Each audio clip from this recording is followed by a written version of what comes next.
Hello viewers, কবুতরের ডিম জমে না এই সমস্যার সমাধান নিয়ে আজকে আমরা বিস্তারিত আলোচনা করব।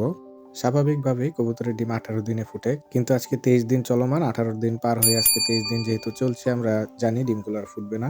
খুব সহজে এই সমস্যার সমাধান করা যায় এবং কি কি ওষুধ খাওয়াবেন, কিভাবে খাওয়াবেন, ভিডিওটি দেখলে অবশ্যই অতি সহজে বুঝতে পারবেন। প্রথমে আমরা যে ট্যাবলেটটা নিয়েছি এটার নাম হচ্ছে কড লিভার অয়েল। এটাই আসলে কবুতরের ডিম জমার মূল ট্যাবলেট। যে কোনো ফার্মেসিতে খুব সহজেই এই ট্যাবলেটটি পাওয়া যায়। এর পাশাপাশি আমরা আরও একটি ট্যাবলেট নিব, এর নাম হচ্ছে ক্যালটেট। আসলে এটা ক্যালসিয়ামের ওষুধ। ডিম না জমার আরও একটি বড় কারণ ক্যালসিয়ামের অভাব। তো সর্বশেষ আমরা যে ট্যাবলেটটা নিয়েছি এর নাম হচ্ছে ইক্যাপ 200।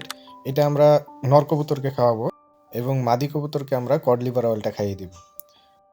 যেহেতু আমার এই জোড়াটির ডিম জমে না, আমরা সরাসরি দেখব কিভাবে এবং কোন উপায়ে কি কি ওষুধ খাওয়াতে হয়।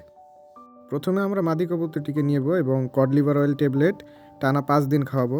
তো কিভাবে খাওয়াবেন আমরা অবশ্যই এখানে দেখিয়ে দিচ্ছি। এখানে আমরা কড লিভার অয়েল ট্যাবলেটটি মাদি কবুতরকে খাইয়ে দিব এবং খাওয়ানোর পর অবশ্যই তাকে একটু সময় দিবেন স্বাভাবিক হওয়ার জন্য। পাশাপাশি ক্যালসিয়ামের ঘাটতি পূরণের জন্য আমরা ক্যালটেট ট্যাবলেট ঠিক একই নিয়মে খাইয়ে দিব। মাদি কবুতরটিকে ওষুধ খাওয়ানোর পর এখন আমরা সাথে সাথে নর কবুতরটিকে ওষুধ খাইয়ে দিব। নর কবুতরের অনেক সময় বয়স বেড়ে যাওয়ার কারণে ক্যালসিয়ামের ঘাটতি দেখা দেয় এবং কবুতরের শরীর দুর্বল হয়ে পড়ে, যার ফলে কবুতরের ডিম না জমার প্রবণতা সৃষ্টি হয়। এখানে আমরা নর কবুতরের জন্য যে ট্যাবলেটটি নিয়েছি এটার নাম হচ্ছে ইক্যাপ 200। যে কোনো ফার্মেসিতে খুব সহজেই ট্যাবলেটটি পাওয়া যায়। তো মাদি কবুতরটিকে আমরা যেভাবে ওষুধগুলো খাইয়েছি ঠিক একই উপায়ে আমরা নর কবুতরটিকে ওষুধটা খাইয়ে দিব।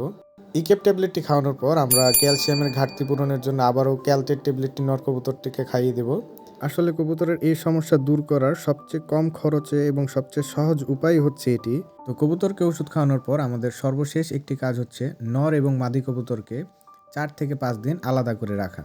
আশা করি আপনারা এই ভিডিওটি দেখলে খুব সহজেই শিখতে পারবেন কিভাবে এই সমস্যা দূর করতে হয়। ভিডিওটি ধৈর্য সহকারে সম্পূর্ণ দেখার জন্য অনেক ধন্যবাদ।